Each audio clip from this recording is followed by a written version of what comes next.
ಇತ್ತ ಬಳ್ಳಾರಿ ಗಲಾಟೆಯ ಆರೋಪಿಗಳನ್ನ ಬೆಂಗಳೂರಿಗೆ ಶಿಫ್ಟ್ ಮಾಡಲಾಗಿದೆ. 26 ಆರೋಪಿಗಳನ್ನ ಈಗಾಗಲೇ ಬೆಂಗಳೂರಿಗೆ ಕರೆತರ್ತಿದ್ದಾರೆ ಖಾಕಿ.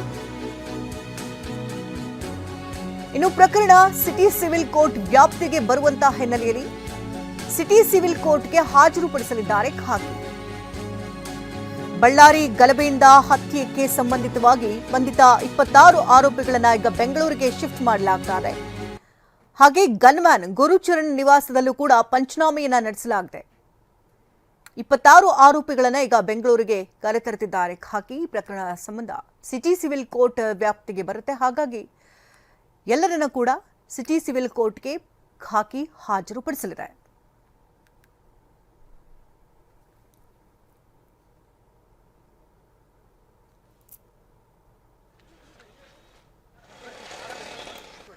ಇನ್ನು ಬಳ್ಳಾರಿ ರಾಜಕೀಯ ಈಗಾಗಲೇ ಬೂದಿ ಮುಚ್ಚಿದ ಕೆಂಡದಂತಹ ಪರಿಸ್ಥಿತಿಯಲ್ಲಿ ನಿರ್ಮಾಣ ಆಗಿತ್ತು.